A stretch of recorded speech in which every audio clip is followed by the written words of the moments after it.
Vincent followed Mock down the halls of his mansion, still talking as they left the trophy room. So, you think the builders are peaceful, but they made those massive sharks that attack people? That sounds a bit strange, don't you think? They only attack if they're provoked, like I said. But you also said you figured my people would all get eaten by the first one they met.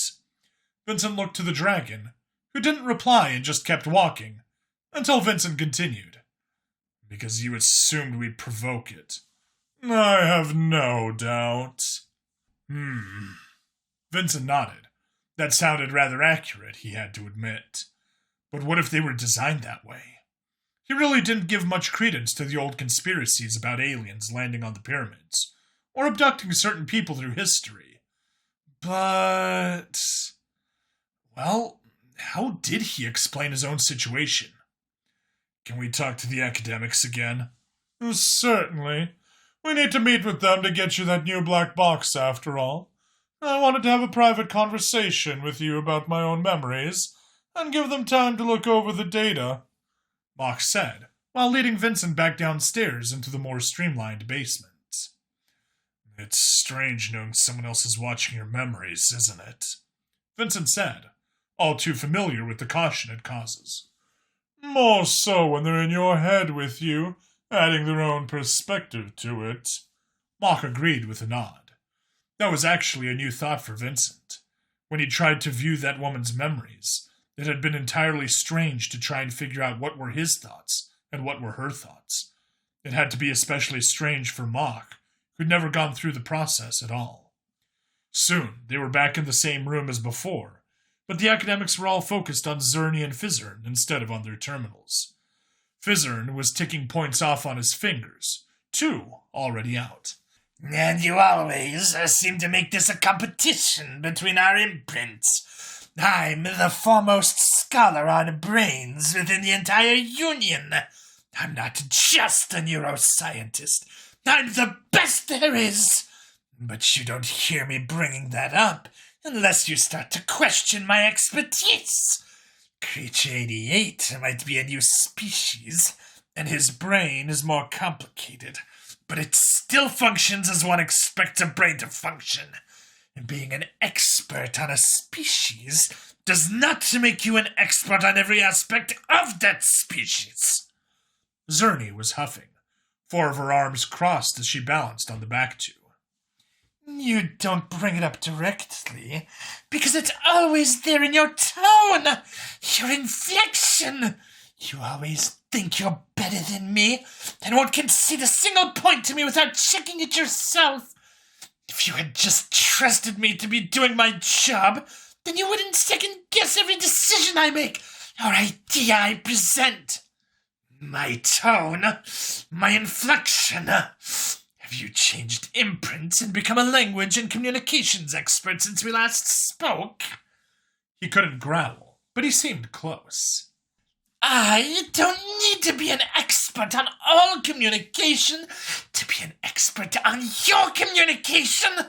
Growing up with someone has a habit of allowing you to understand what they mean, but aren't saying. Father? When Vincent heard her say that, he burst out laughing, causing everyone in the room to look his way, and stopping the 2 Xenos from fighting. Zerny looked confused, Fizzern looked shocked, and Mock looked curious. Of the other 3 academics, whose names Vincent couldn't remember right now, the Stoneface and Praying Mantis looked horrified. But the mouse? He was actually pulling some sort of food out of his coat and eating it, with a big grin on his face. He was just loving the whole thing. What's so funny? Zerny finally demanded. I saw this shit all the time in movies and vids and all that. The father-daughter argument crap. I'm not convinced you're ready for this. And then she goes all like, Screw you, Dad, I'm totally ready. Vincent took on a more high-pitched voice to try and make it clear who was who in his mind. And then all the other shit goes on in the movie. And he's dying, but she saved the day, and he says some crap like, Oh, honey, why did I ever doubt you? I'm so proud of you. Bleh, I'm dead. And she cries, and then checks up with the protagonist, and the credits roll. He shook his head as the academics and Mach went through a variety of faces, as they tried to comprehend what he'd said. Except the mouse, who was still grinning and eating. I'm sorry. What does this have to do with anything? Fizzern finally asked, as he shook his head, in mild disbelief it seemed. You guys have it fucking lucky. You're both alive to yell at each other. She's an adult and clearly passionate about her job. You get to be there for her. Do you have any fucking clue what I'd give? What I'd do? To have another conversation with my dad when I was in my teens? Just one! Or what I'd do now to talk to my mom again? I don't know if I'll ever see her again. Where was your father? Zerny asked, always ready to find out more about Vincent. Dead. He died when I was young. Vincent noted her eyes get wider, as she had a new piece for her puzzle, so to speak. He did? Oh, how did it happen? Were there any major male figures in your life after that? I'm not getting into any of that. He waved his hands in front of him to make it clear. Not a chance. Not right now. Maybe later, but not right now, Zerny. You could see her disappointment, but she obviously wasn't going to push it. Fizzern, however, spoke up. Your people had movies about topics like this? Our disagreements, I mean. Oh, all the time. It's something people connect to. The struggle between parent and adult child. Everyone has a different relationship with the people who brought them into the world, after all. It's complicated. But almost everyone has some struggle with it. How do you make yourself different from the ones who raised you?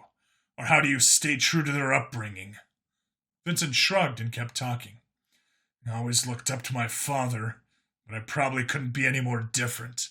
I'm violent, dead aggressive, and a whole host of other things, while he was very compassionate and kind.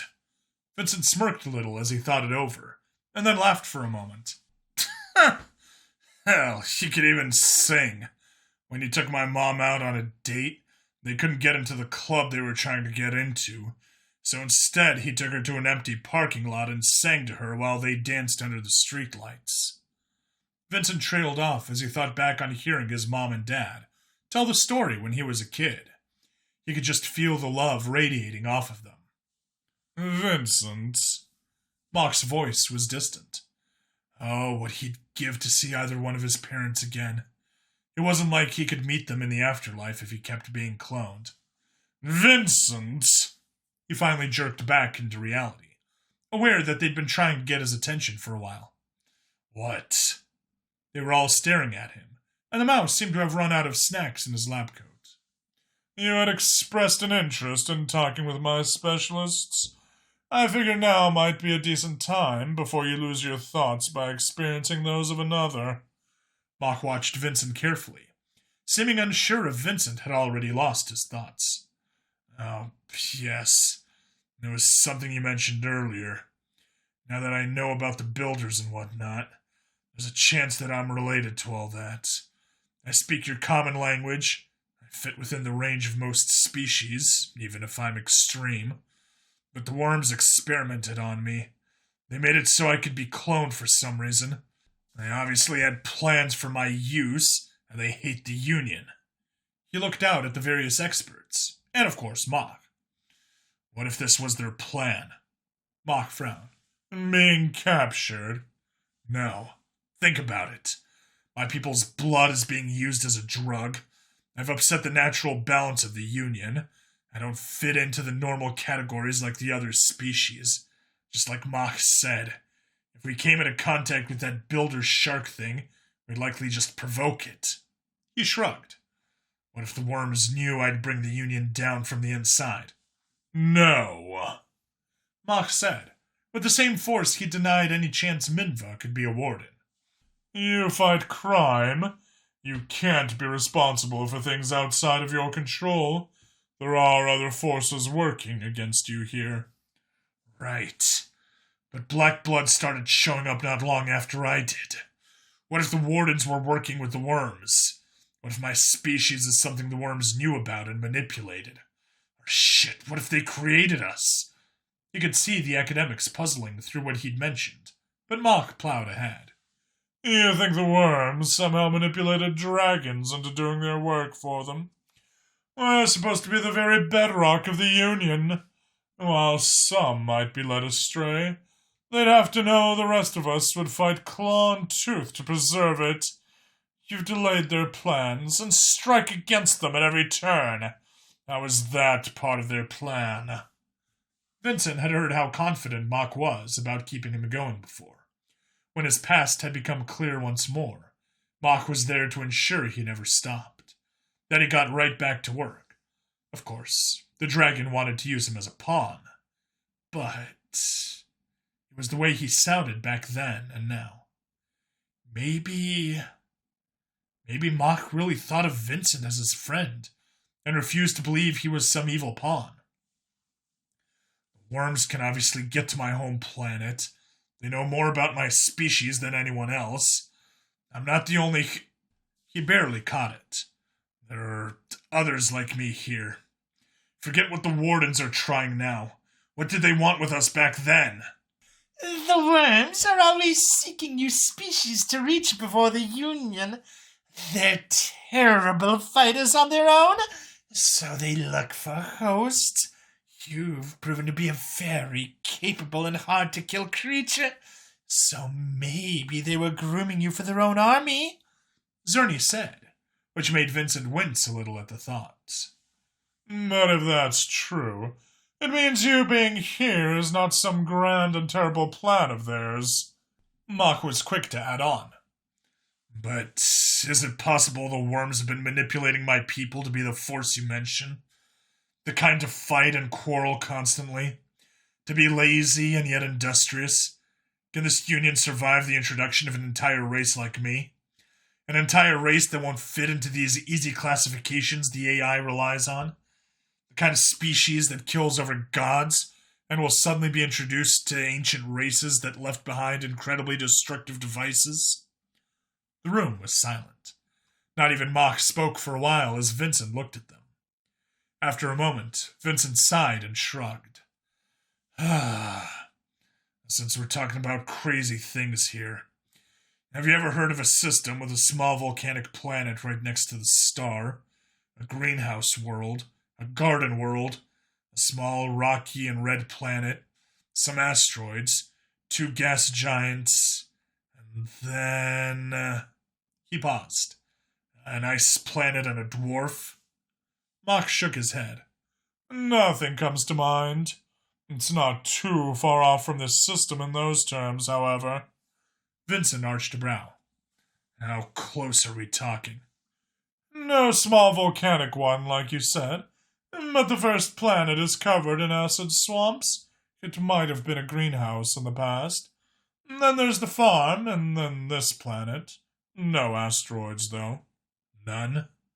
Vincent tried to think back on everything he knew about astronomy, which wasn't much. I mean, a stray one here or there, perhaps, but certainly not a belt of them. And 2 gas giants, though, but nothing further out than them. Vincent rubbed his chin. Was that close enough? The farm. Does it have an unusually large moon? Vincent asked, before Mock shook his head. It has rings, a relatively normal-sized spherical moon, and a trapped asteroid. What about this planet? It's hard for me to tell what's up there when I rarely get to see the sky. There are 2 small moons, rocky, devoid of life. More trapped asteroids? No, they're spheroids. Well, The dirt on the surface of this planet was dirty blackish purple. But was it always that way? He shrugged and rubbed his head. All this is starting to hurt my head. But you said the farm has rings. Like you look up in the sky and tons of little things hanging up there? Mock chuckled and nodded. More or less. I'd like to see something like that someday. All right, I've wasted enough time. Let's see the memory. He climbed up on the table he'd used before, not needing any help to get the needle jammed into place. Are you trying to avoid thinking about all of this? Mock asked. No time to talk.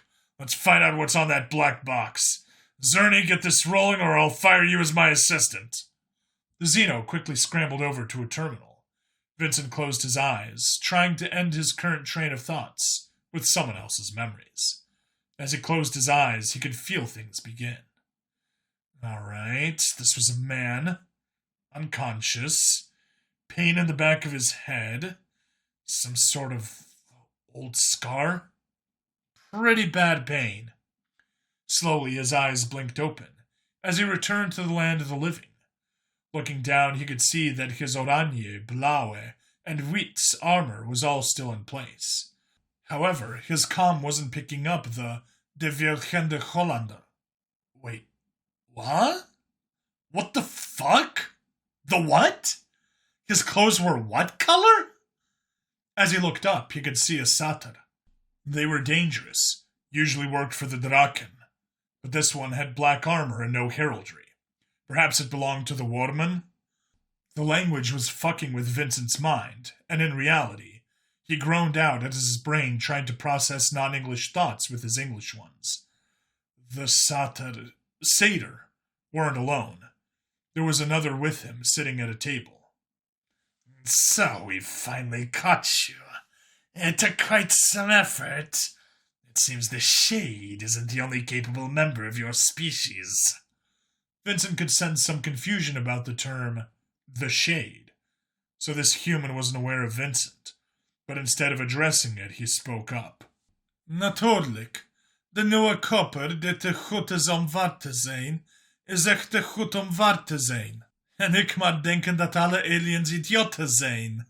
Nou vertel op, voor wie work je satyr, de Wormen?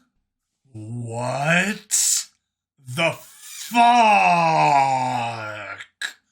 Something aliens? Worms? You could tell the person understood the English being spoken, but wasn't replying in the language. The satyrs looked to each other for a moment, before looking back at Vincent. Or whoever he was. Let's try this again. I know you can speak common, and I suspect you're willing to work with us once you just tell us what your price is. That's all you want, right? Credits? Je hebt echt geen idee wie ik ben of wel? Of wat ik ben? Was dan zeker ook nog nooit Nederlands gehoord? Nee, natuurlijk niet. Jullie spreken allemaal Engels. Het is ook altijd zo en eerlijk. Hollywood zet Amsterdam nooit goed neer. En gaat er altijd van uit dan jullie zullen landen en wat eerst Amerika was. Oh, fuck, this hurt Vincent's head. Something... Netherlands? English? Hollywood? America? You could tell the person was pissed off at the satyrs over something. Satyrs. Fuck! Satyrs! Maybe it's his head injury, the sitting creature in black said. The other stepped up, slamming his fist into Vincent's gut, making him gasp out in reality, and the memory, before the satyr backhanded him.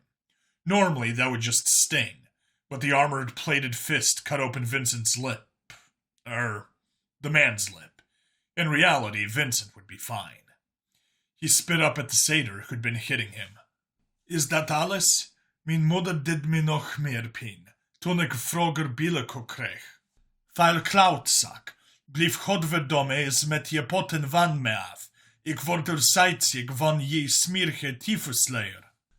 Je stinkt nog erger dan in Dixie Open Festival. That was all cursing. It had to be. Vincent could sense the anger and frustration welling up within the other man, and didn't know the details, but was well aware he'd been cursing them out. The satyr at the table slammed his hands on the table. We know you speak common. You're just being stubborn. You're a criminal. You have no honor, so I pretend like we're that different. You heard our offer before, but we want to make it extra clear now. You put your skills toward getting what we want in and out of the city, and we'll make you filthy rich. Adjust your base. Work with us. Give us something to make it clear you're willing to work. Otherwise, we've got all the time there is, and you've only got one life. You don't come back like the Shade. The close satyr leaned in closer still to Vincent. The other human, that is, not Vincent. Als ik denk dat ik je locatie van mijn hoofdkwartier zo makkelijk vertel, heb je duidelijk geen idee wie ik ben. Zodra ik dood ben, ben ik weg, en is dit gewoon een lichte in mijn geheugen.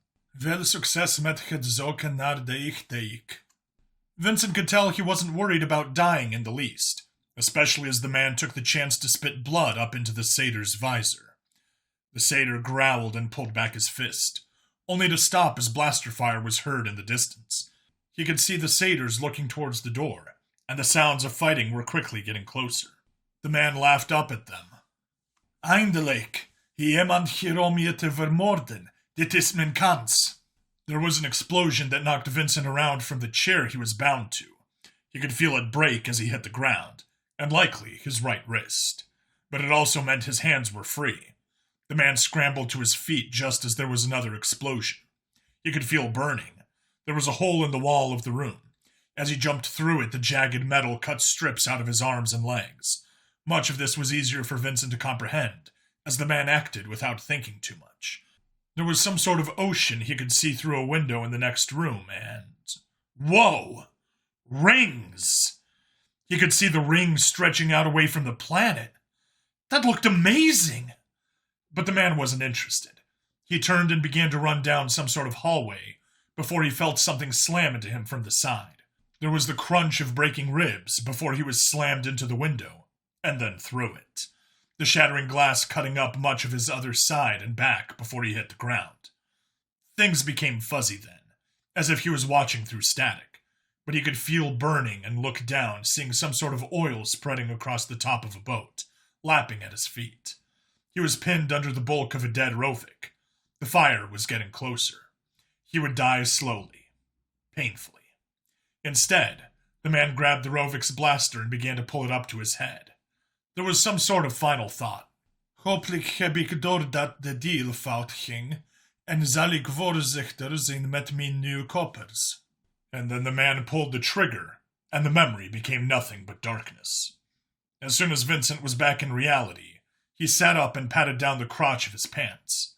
The academics were staring at him in surprise, but he sighed in relief. I was just making sure I didn't piss myself.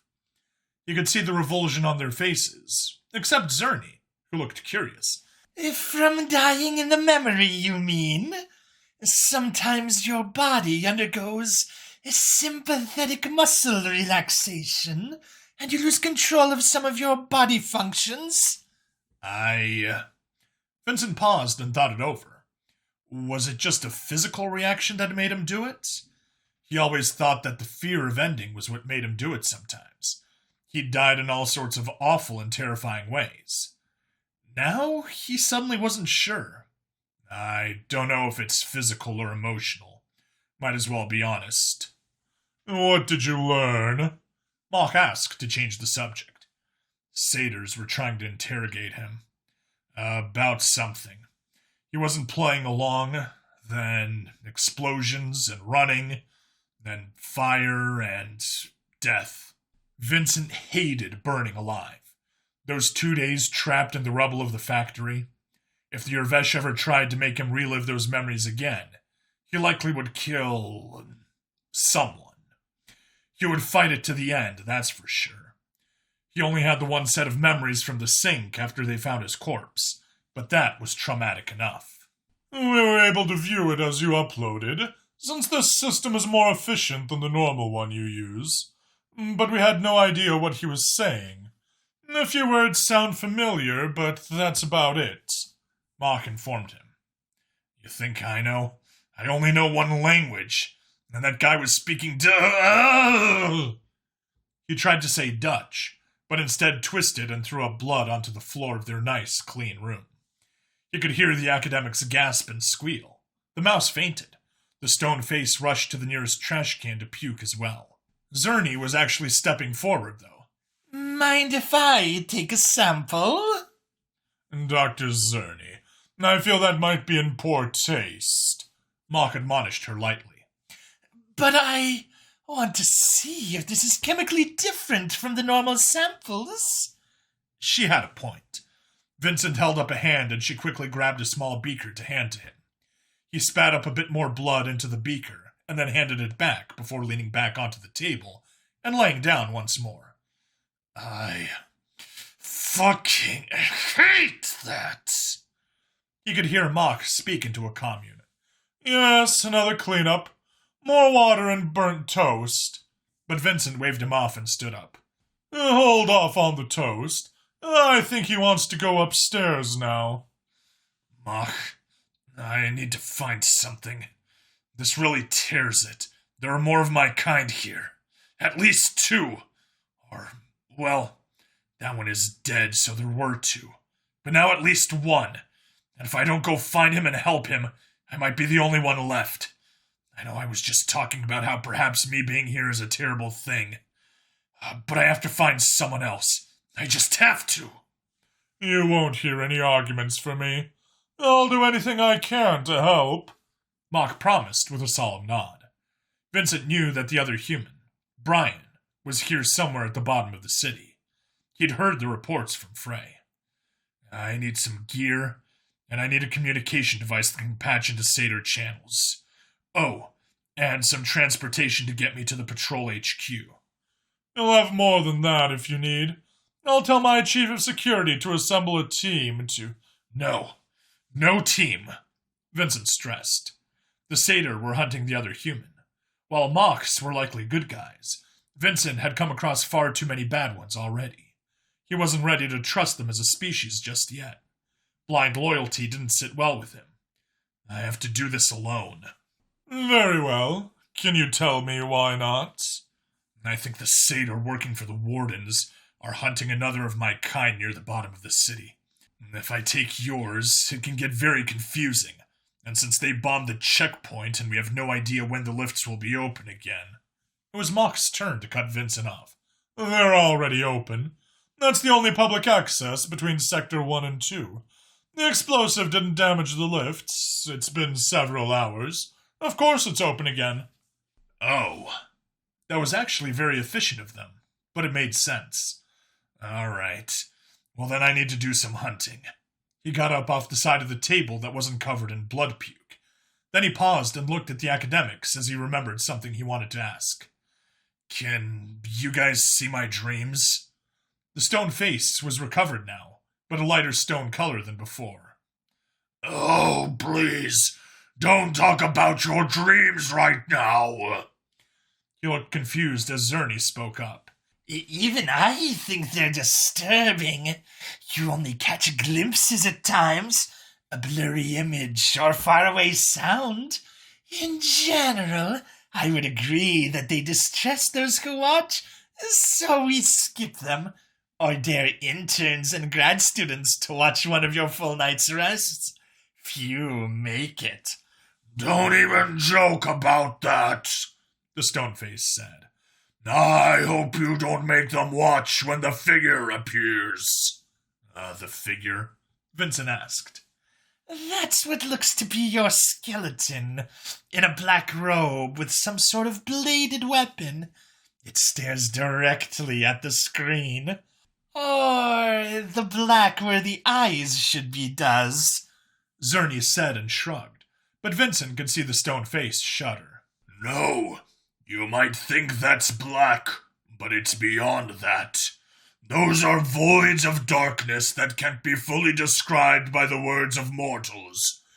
Within them lies something deeper, the knowledge that no matter how hard you try, nothing will spare you from just ever watchful judgment.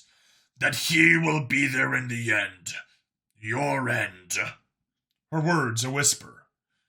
To weigh your soul on the scales. Everyone in the room was staring at the stone-faced academic now, as she looked off at nothing. Finally, Vincent broke the silence. Someone find a way to get me a picture of that figure. I might want it soon. But for now, I need to go hunting.